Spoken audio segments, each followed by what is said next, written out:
She hit rewind for the 4th time. The woman was still there. Laura stared at the tiny camcorder screen, her hands trembling. October 1998, room 214. She'd filmed herself standing in front of the hotel mirror, alone, completely alone. But in the playback, the reflection wasn't her. A woman in black, Victorian dress, pale face, same age, same height, doing exactly what Laura had done. But it wasn't Laura's face. Laura's breath caught. She stood up, walked to the mirror, looked at her reflection in real time. Normal. Just her own face staring back. She grabbed the camcorder, aimed it at the mirror, hit record, watched the live viewfinder. Her own reflection appeared, clear and normal. She stopped recording, played it back. The woman in the Victorian dress stared back from the screen, mimicking Laura's exact movements. Standing where Laura stood, moving when Laura moved, but wearing a different face. Laura's pulse hammered. The woman's lips were moving, forming a single word Laura didn't need sound to understand. Remember. But Laura didn't run. She stayed. She filmed everything. And over the next 3 days, she would uncover a mystery buried for 30 years. A death no one talked about. A body no one found. And a woman whose face appeared in place of Laura's own, trying to tell her something impossible. This is the story of room 214, a camcorder, a mirror, and the question that still haunts the footage. When your reflection shows someone else's face, are you seeing a ghost, or are you seeing who you used to be? Say, I'd leave immediately in the comments if you're already out. Hit subscribe if you need to know what Laura found, because this gets so much worse. To understand what happened to Laura Harding in room 214, you need to understand who she was before she walked through that door. She worked as a regional sales representative for a pharmaceutical company based in Connecticut, a job that kept her on the road 3 weeks out of every month. She was organized, methodical, someone who found comfort in routine and documentation. Since her sophomore year at Syracuse, she'd kept a video diary, mundane footage of dorm rooms, coffee shops, airport terminals. Nothing artistic, nothing particularly interesting. Just her way of holding on to moments that would otherwise dissolve into memory.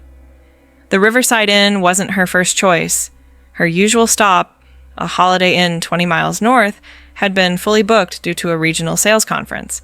The woman at the front desk, a tired-looking brunette named Marianne, barely looked up as she handed Laura the key to 214.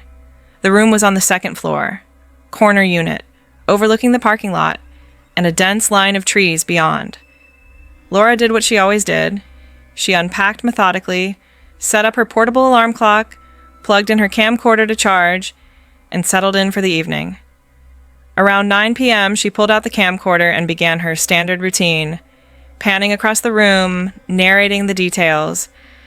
October 14th, Riverside Inn, room 214, awful carpet, painting of a lighthouse that's probably in every room. Mirror needs cleaning. She approached the dresser mirror, raised her hand to wave at her reflection, then set the camera down. She worked on her sales reports for an hour, then went to brush her teeth. Standing at the bathroom sink, she glanced up at the bathroom mirror out of habit, and for just a second, something felt wrong. Her reflection seemed to move a fraction of a second after she did, or maybe the face looked slightly different in the dim light. But when she blinked and looked again, everything appeared normal.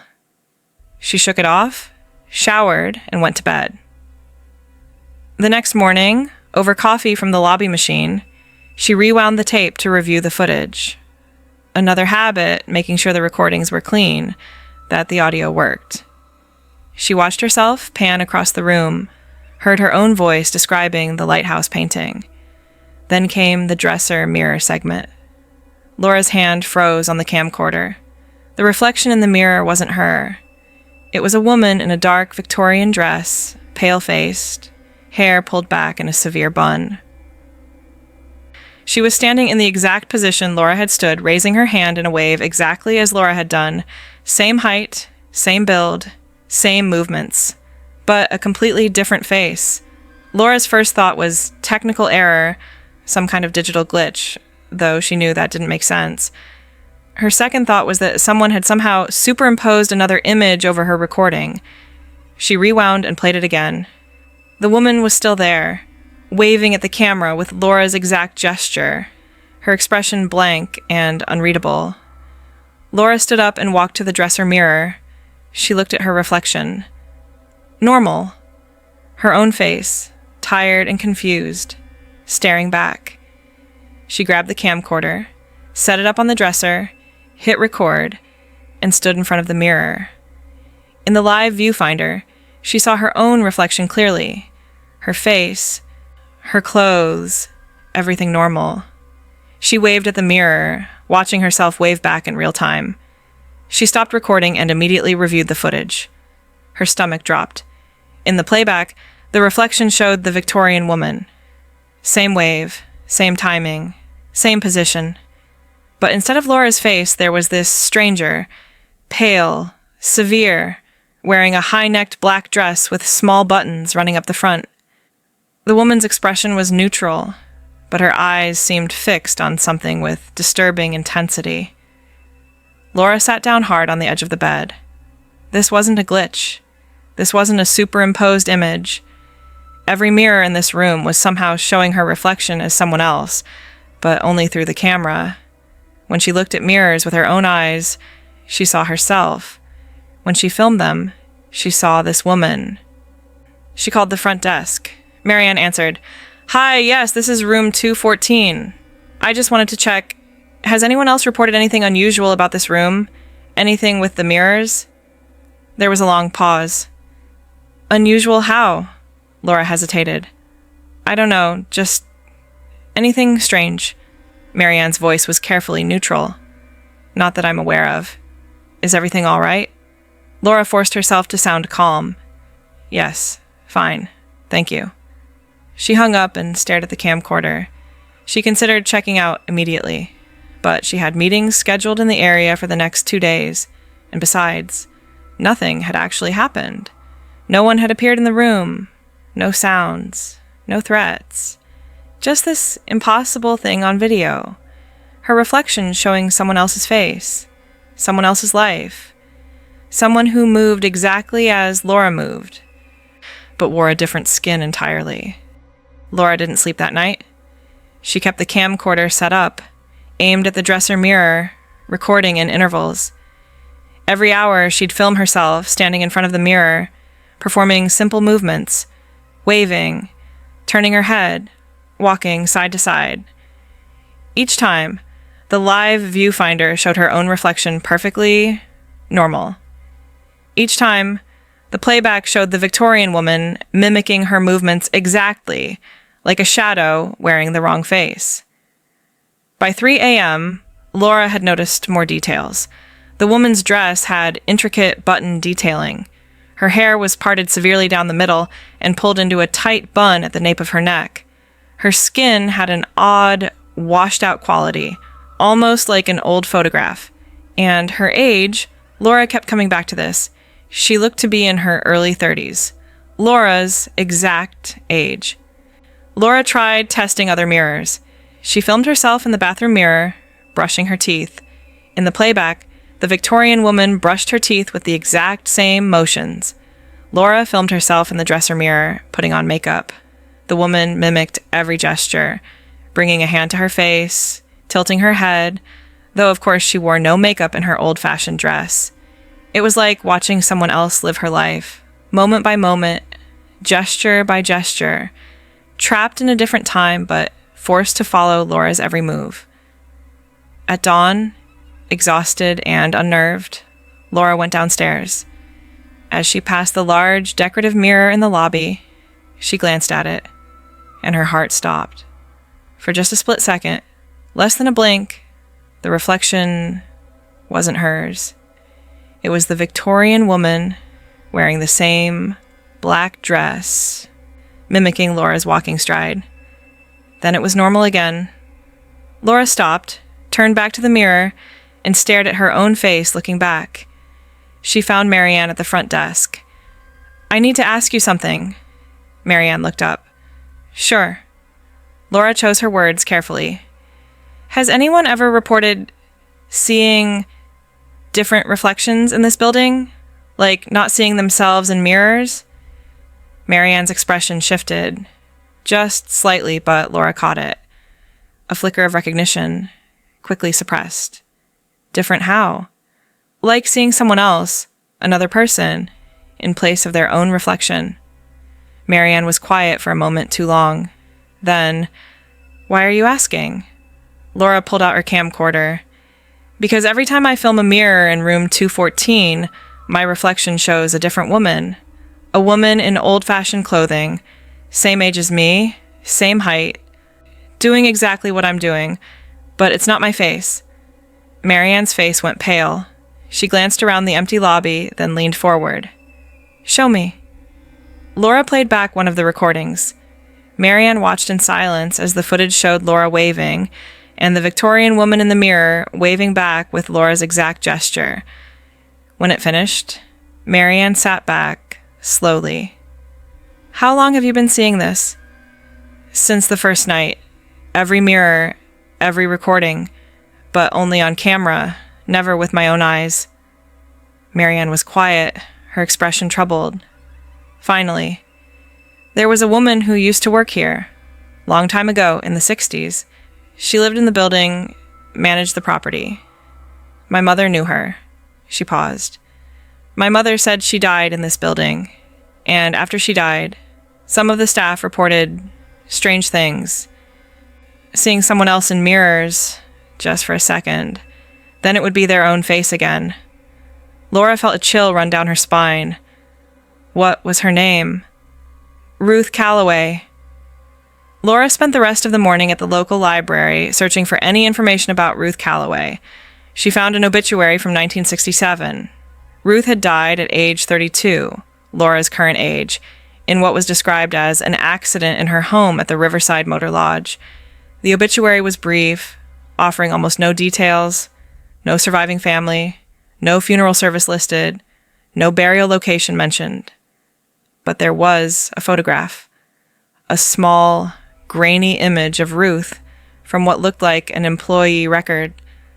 Laura stared at it, her hands shaking. The woman in the photograph had the same bone structure as the woman in her mirror, the same severe hairstyle, the same intensity in her eyes. But more than that, she had Laura's jawline, Laura's nose, Laura's narrow shoulders. If Laura had been born in 1935 instead of 1966, she might have looked exactly like Ruth Calloway. That afternoon, Laura set up the camcorder again and did something that felt insane but necessary. She stood in front of the mirror and spoke directly to her reflection, to Ruth's reflection. If you can hear me, if you understand me, I need you to do something different. Don't just copy me. Show me you're really there. She recorded for 2 minutes, performing random movements, scratching her head, adjusting her collar, shifting her weight. Then she stopped and reviewed the footage. The Victorian woman had copied every movement exactly, until the last 5 seconds.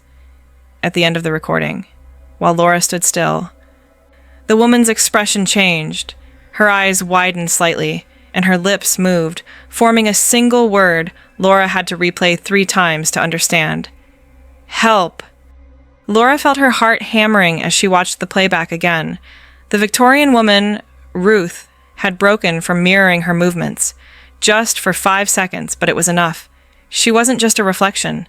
She was conscious, aware, trapped somehow in the mirror, forced to mimic Laura's every action, but still present enough to ask for help. Laura set up the camera again, this time letting it record continuously. She stood in front of the mirror and spoke clearly. Ruth, my name is Laura. I know who you are. I found your obituary. You died in 1967. If you need help, I need you to tell me what happened. She stood still, giving Ruth time to respond without having to mirror her movements. For 30 seconds, nothing happened. Then, slowly, Ruth's reflection began to move independently. Her lips formed words, carefully, deliberately, not accident. Laura's breath caught. You were murdered? Ruth's reflection nodded once, then her expression twisted with what looked like frustration or urgency. Her lips moved again. He hid me. Who hid you? The owner? Another nod. Where did he hide you? Ruth's reflection raised one hand and pointed, not at Laura, but toward the window, toward the woods beyond the parking lot. Then her face contorted with what looked like pain or effort, and suddenly she snapped back to mirroring Laura's stance exactly, as if whatever force allowed her independence had run out. Laura stood there, trembling. Ruth Calloway had been murdered. Her death had been covered up as an accident, and her body had been hidden somewhere on the property, probably in the woods. For 31 years, Ruth had been trapped, unable to speak, unable to be heard, forced to exist as everyone's reflection, mimicking lives that weren't hers. But why Laura?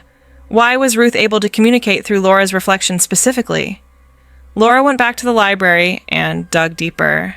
She found a 1969 newspaper article about the Motor Lodge reopening under new management. There was a staff photograph. Ruth was in the back row, and the resemblance to Laura was even more striking in this image.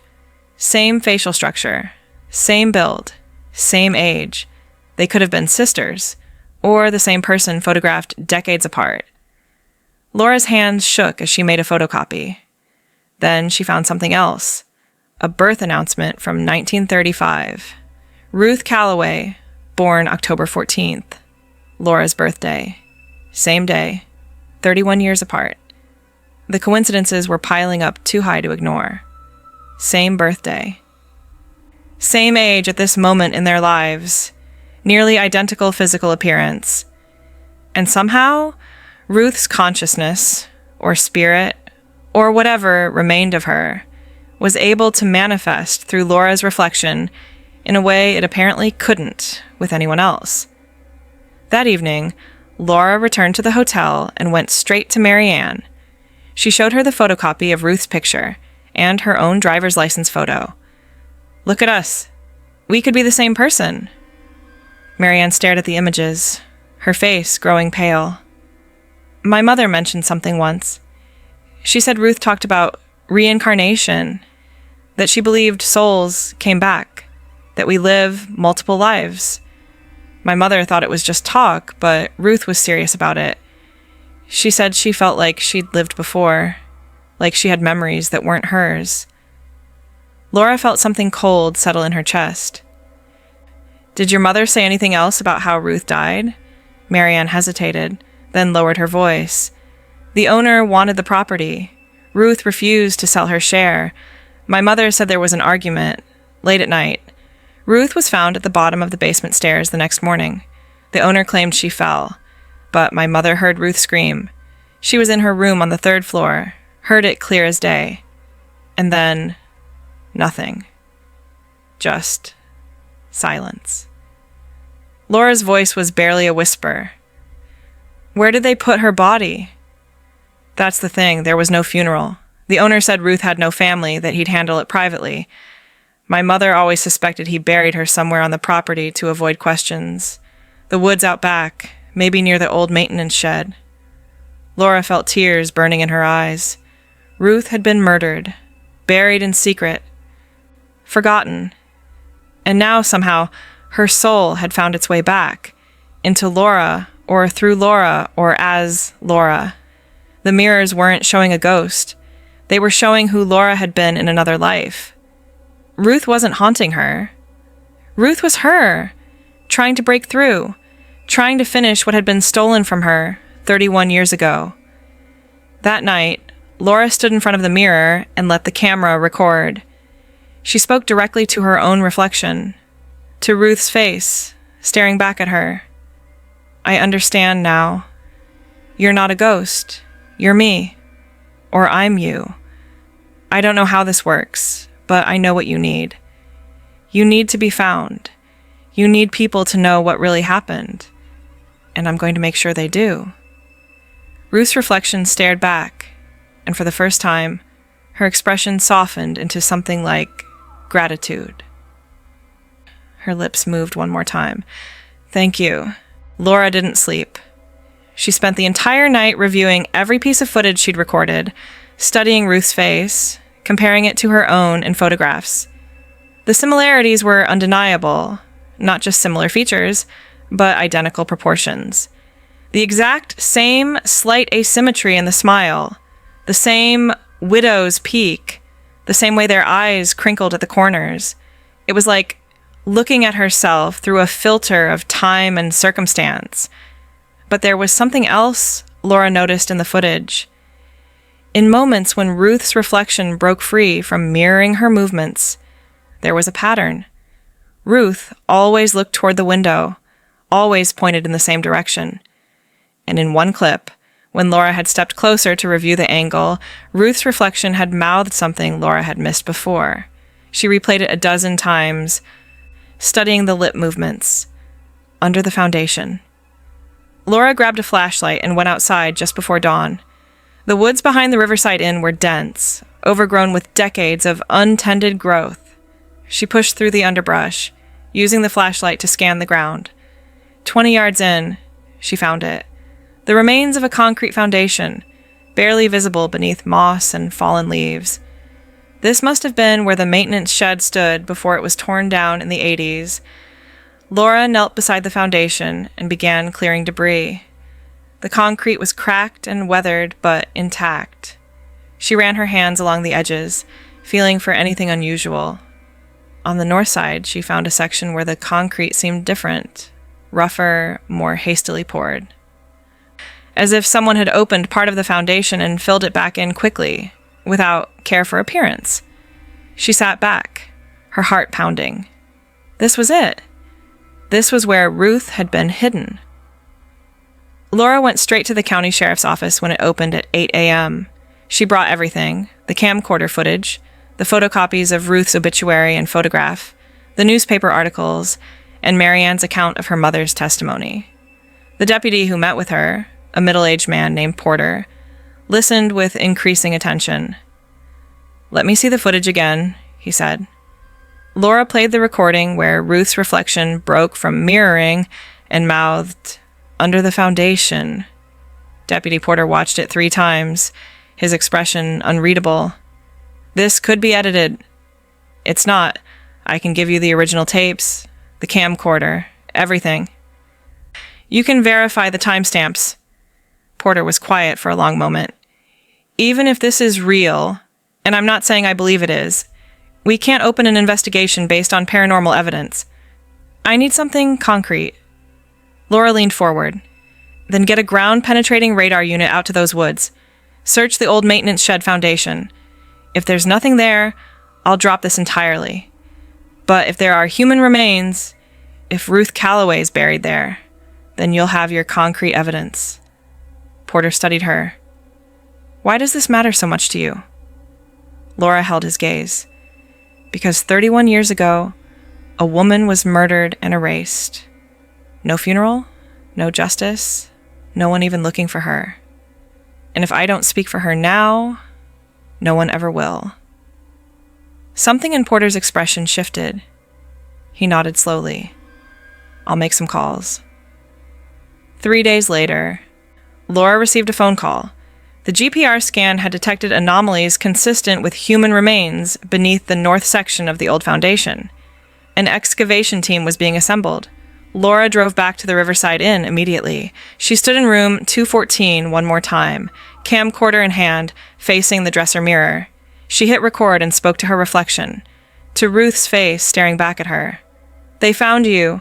They're bringing you up tomorrow. Everyone's going to know what happened. Your name won't be forgotten anymore." Ruth's reflection stared back, and tears began streaming down her face, though Laura's own eyes were dry. Ruth's lips moved. Finally.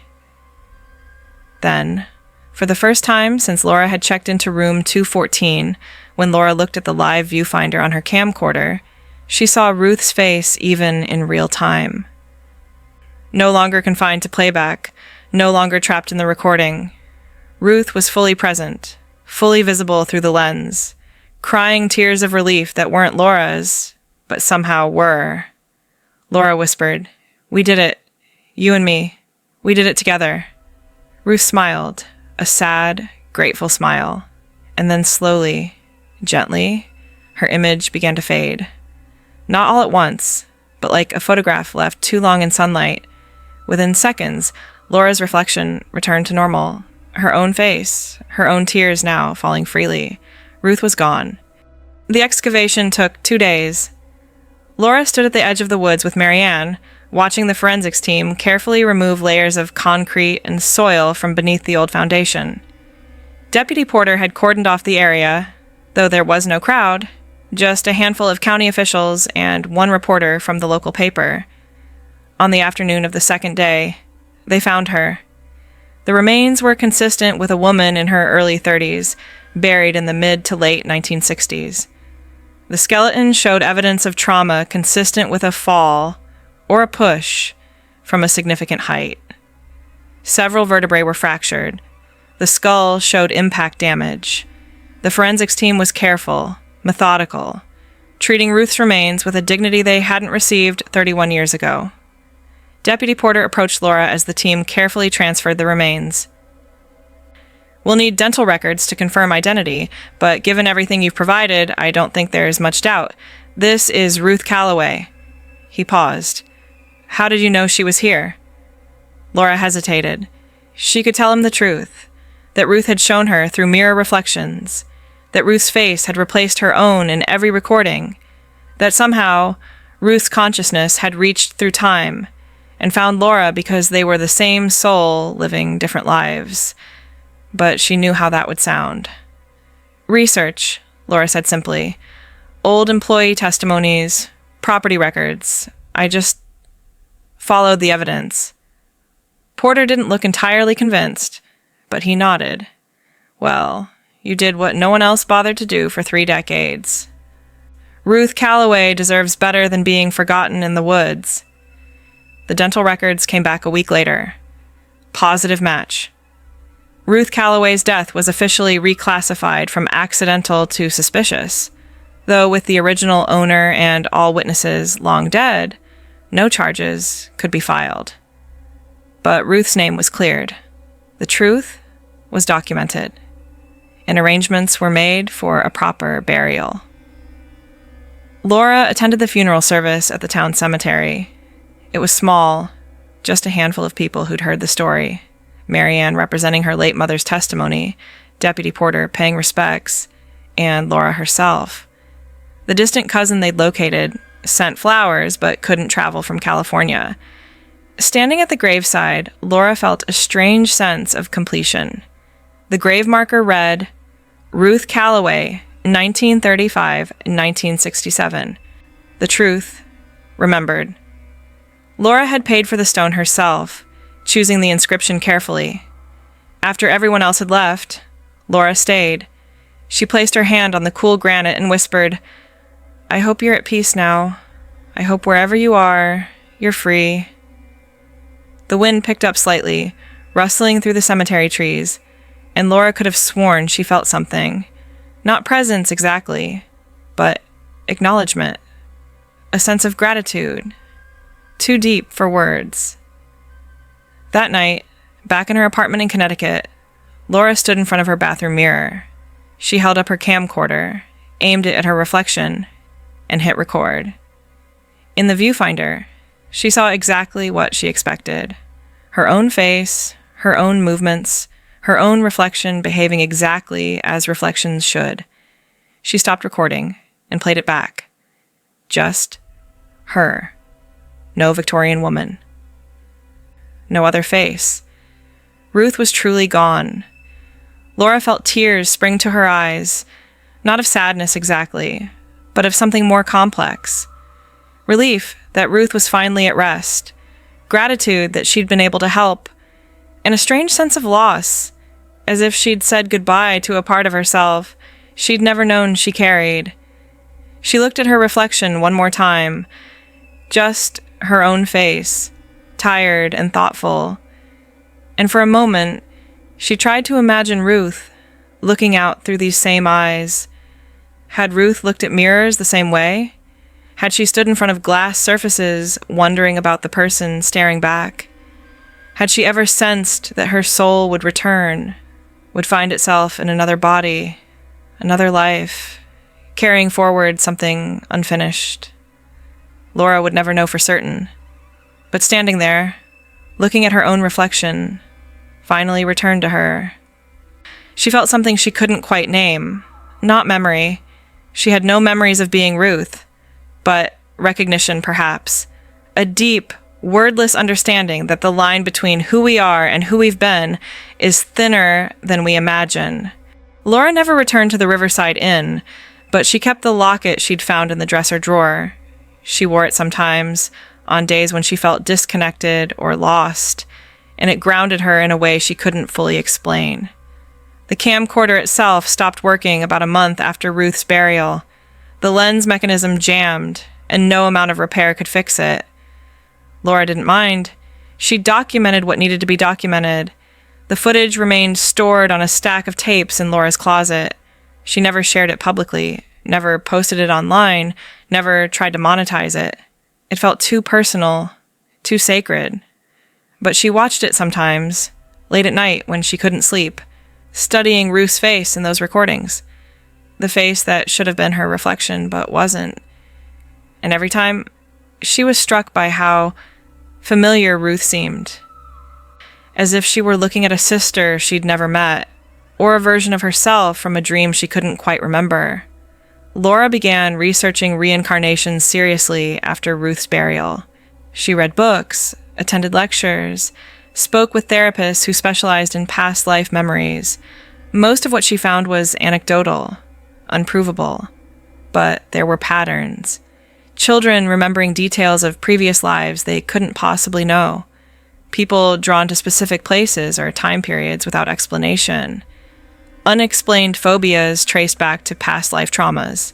Birthmarks appearing in locations where fatal wounds had occurred in previous lives. And then there were the cases like hers.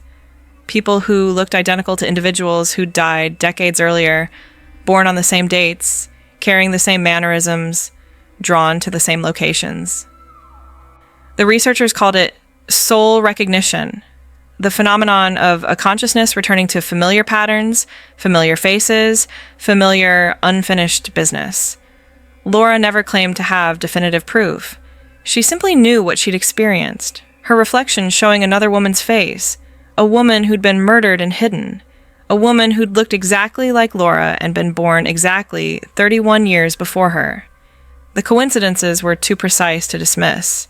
And whether it was supernatural, psychological, or something science hadn't yet explained, Laura chose to believe that Ruth's consciousness had found her because they were connected across time in a way most people never experience. The question that stayed with Laura most wasn't whether reincarnation was real. She'd become quietly convinced of that. The question was, why didn't she remember being Ruth? A regression therapist she consulted suggested that traumatic deaths often create a kind of amnesia, a protective barrier the soul builds to allow the next life to begin fresh, unburdened. You were Ruth once, the therapist told her, but you're Laura now. You're not meant to carry her trauma. You're meant to finish what she couldn't. And you did.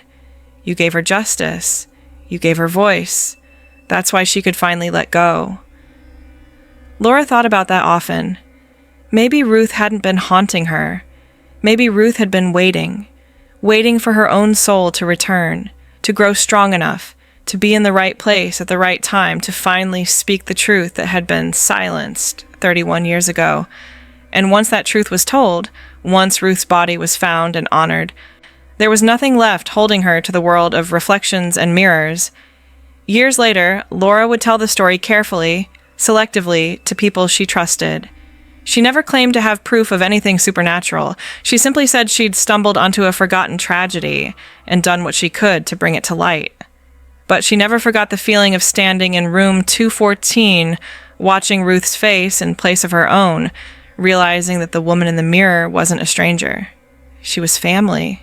She was history. She was proof that we're all carrying forward more than we know. The Riverside Inn still operates today. Room 214 is still available for rent, as far as Laura knows. No other guests have reported seeing different faces in the mirrors. Maybe Ruth only appeared to Laura because Laura was the one Ruth had been waiting for. Maybe Ruth only manifests when her own soul returns to that place. Or maybe, with justice finally served and her story finally told, Ruth has moved on completely, released from the mirrors, free to continue whatever journey souls take when they're finally allowed to rest. Laura prefers to believe the latter. But sometimes, when she catches her reflection unexpectedly, in a shop window, a darkened screen, the surface of still water, she pauses, studies her own face, wonders if Ruth is still there somewhere, tucked beneath her features, woven into the architecture of who she is. And in those moments, Laura whispers quietly, "Thank you for trusting me. Thank you for choosing me to tell your story." The reflection never answers. It's just Laura's face, exactly as it should be. But sometimes, just sometimes, she sees something in her own eyes that feels older than 32 years. A flicker of recognition, a distant memory she can't quite grasp, a knowing that stretches back further than this single life. And she wonders, how many times have we lived? How many faces have we worn?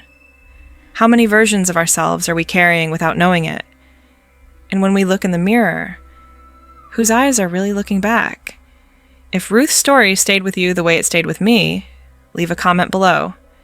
And if you believe that reflections might show us more than we realize, that the past lives inside us in ways we can't explain, hit subscribe, because some mysteries don't end when the story's told. They just wait for us to remember.